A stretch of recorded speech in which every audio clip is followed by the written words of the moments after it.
Bonjour, bon, c'est pas facile de passer derrière eux. Ils sont sympas, ils divertissent, ils détendent, etc. Mais bon, quand même avoir aussi des choses différentes à dire. Alors bon, on va partager avec vous. Sur les marques médias, je ne viens pas vous parler de comment une marque aujourd'hui doit refaire le guide Michelin, encore que bon, ce serait quand même super. C'est vraiment des best cases qu'on ait pu connaître, mais en ce sens où c'est pas parler de savoir comment une marque va pouvoir devenir Le Monde, ou va pouvoir devenir TF1, ou va pouvoir devenir, voilà, c'est ce type de médias classiques. Aujourd'hui, les choses changent avec ces accélérateurs qui sont les médias sociaux. Et on voit ce qui se passe aujourd'hui, que ce soit pour des élections présidentielles ou pour ce qui se passe dans la rue depuis quelques semaines, tout change, y compris le sens d'un média. Donc nous, aujourd'hui, on s'est dit quand même, il y a un premier constat qu'on pourrait faire, que vous faites tous, je crois qu'on le fait tous aujourd'hui, sur l'usage, que ce soit pour à quoi sert mon argent aujourd'hui, comment je vais le dépenser, et je préfère une expérience finalement qu'un bien. Ne pas avoir les choses, ne pas les posséder, mais finalement pouvoir avoir des expériences avec, c'est un premier sujet. Évidemment, le désamour sur cette consommation qui reste peut-être indifférent pour certains. Il y a aussi au-delà de ce chiffre-là, 92% des marques venaient à disparaître, les consommateurs resteraient indifférents. Ça, on le suit, d'année en année, ça augmente. Et puis, si 80% des entreprises pensent avoir un service impeccable, 8% de leurs clients sont d'accord. Donc là, il y a quand même un vrai décalage, quoi. Il y a vraiment des choses qui se passent qui ne correspondent plus. Il y a une perception de ce qu'on est et de ce qu'on partage, de ce qu'on échange, qui est aujourd'hui extrêmement floue, ou en tout cas différente suivant de quel côté on se place, marque ou consommateur. Évidemment, on ne va pas faire 2 tonnes là-dessus, vous avez dû d'ailleurs échanger aujourd'hui sur ce sujet, mais la consommation de la publicité poussée, on va dire, elle est de plus en plus repoussée. Hein, ça, c'est quand même un vrai sujet. Aujourd'hui, on est sur un échange un contrat qui doit se faire différemment et qui ne doit pas être basé sur finalement du push, mais de la proposition et de la suggestion. Et en ce sens, les marques, elles vont devoir trouver aujourd'hui ce terrain, cette espèce d'espace où leurs attentes à elles rencontrent l'intérêt des personnes, en tout cas les personnes avec qui elles veulent échanger.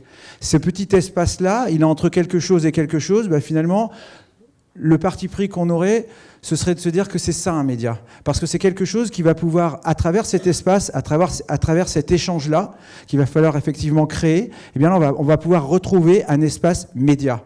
Et peut-être qu'en ce sens, c'est une vision, c'est un parti pris, on peut échanger autour de ça, mais ça nous semble intéressant de se dire qu'on pourrait revoir aussi la définition de ce qu'est un média. Et peut-être que c'est à travers cet espace-là qu'on va créer, ces moyens-là qu'on va se donner d'échanger à nouveau, de retrouver de la conversation, de retrouver de l'échange, eh bien on va retrouver aussi un nouveau sens au nom de média.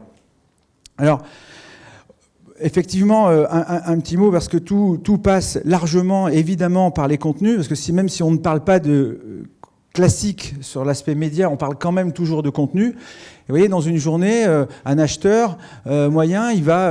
là, j'ai pris l'exemple d'un véhicule, parce que le cas derrière que je vais vous présenter est un véhicule. Mais l'acheteur moyen d'un véhicule consulte 18 sources avant d'acheter. Et à chaque fois qu'il y a une de ces sources, il y a un contenu. Donc comment on produit ce contenu? Qu'est-ce qu'on dit?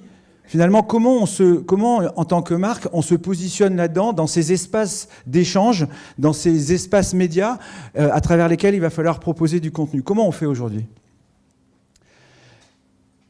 Ça, c'est ce qu'on appelle chez nous le triangle magique d'un média. Alors, c'est un mot sympathique. En gros, vous avez, sur un média dit classique, vous avez une signature, vous avez une ligne éditoriale qui existe par défaut. C'est le fondement même d'un média. Vous avez une communauté. C'est des gens qui partagent ce média, qui l'achètent, qui le consomment. Et puis, vous avez des services qui sont plutôt orientés contenu, plutôt autour de l'information, en tout cas dans la compréhension générale qu'on en a. Quand on travaille sur une marque, média, qu'on reprend ce positionnement cette approche triangulaire, on va dire, la ligne éditoriale, elle n'existe pas. Mais il faut la créer. La ligne éditoriale, aujourd'hui, une marque, elle a un positionnement, elle a une posture éventuellement, mais elle n'a pas de ligne éditoriale, au sens quelle va être la façon dont je vais communiquer avec les gens. Elle a une communauté, mais active, qui doit être active quand on est une marque média, mais en fait, qui ne sont pas forcément ses acheteurs. Je peux être un fan de quelque chose sans ou avoir les moyens de me l'acheter, mais j'ai quand même envie d'en parler, j'ai quand même envie d'être actif autour.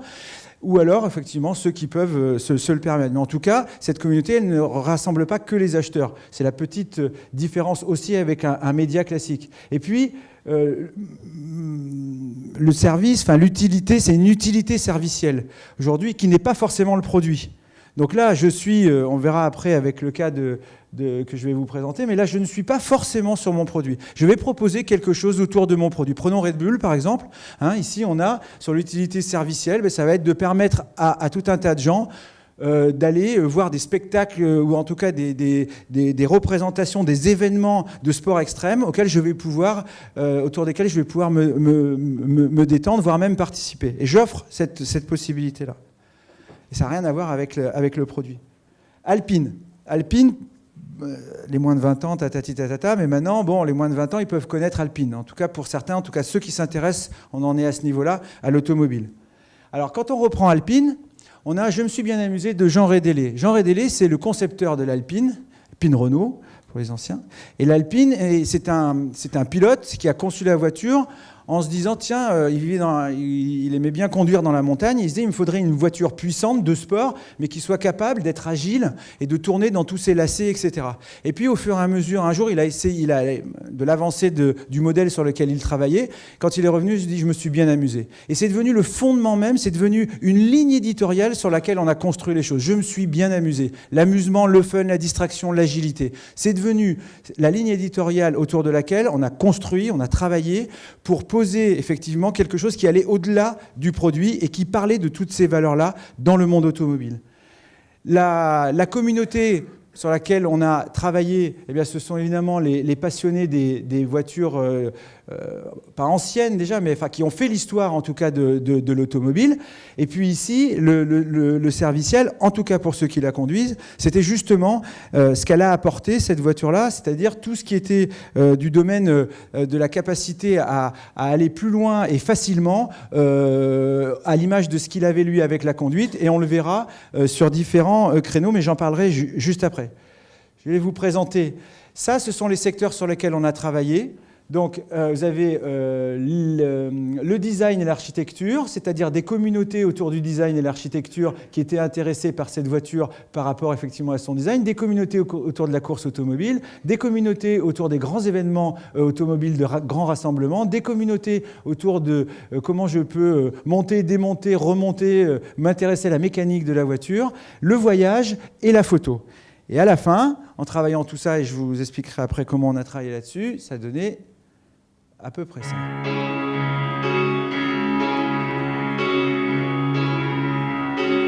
The premium automobile market is largely dominated by German manufacturers. But when you're French and your name is Renault, how can you relaunch the legendary Alpine gone missing since the end of the 70s?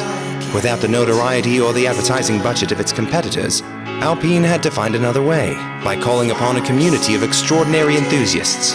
Jürgen, Felipe, Bob, Takeshi, all of whom have continued to keep the Alpine myth alive across the world all these years. We decided to go out and find them and make them the very first ambassadors of our historic relaunch.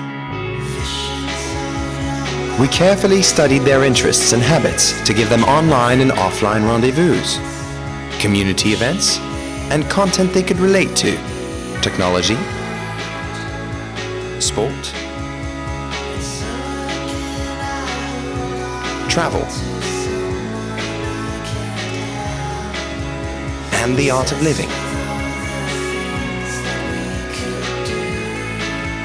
All of this using editorial codes that speak to them.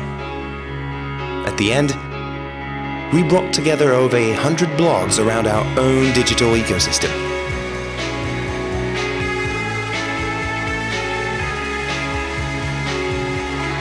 Results? All of our 2017 models were sold out in 72 hours, and 40% of 2018's production is already reserved. A very strong engagement rate of our die-hard fans, a significant expansion of our community across the globe. Who said that the French didn't know how to sell premium cars?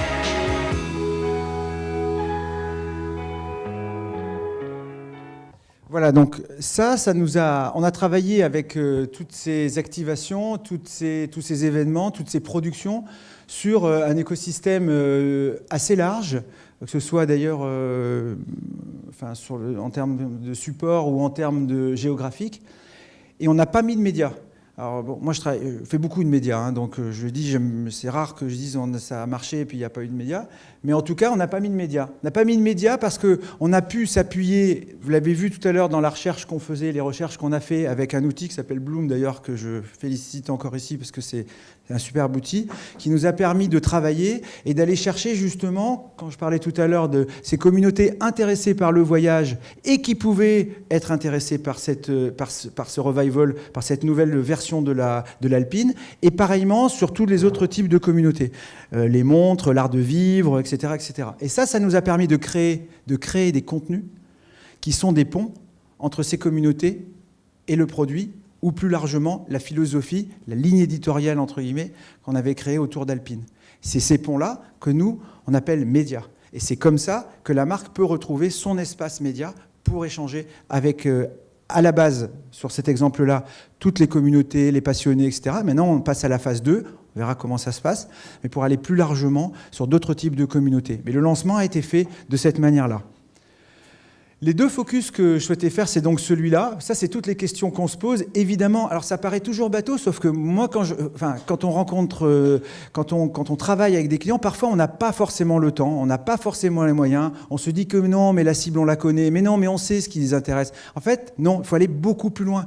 Il ne faut pas aller chercher juste, on regarde nos clients, on fait des lookalikes, on regarde autour, et ça, c'est des profils qui vont, et on va chercher. Non, il faut aller chercher ailleurs. Il faut aller chercher ailleurs pour retrouver ces espaces de communication nouveaux qui vont faire que la marque, elle communique au-delà de son produit, elle communique sur un univers aussi. Et c'est ça qui est important, parce qu'avec un univers, quand on rejoint l'univers de la marque et l'univers des gens, eh bien, on crée quelque chose qui a un univers commun, et quand on a créé cet univers commun, on peut commencer à discuter des produits, parce qu'on partage déjà quelque chose.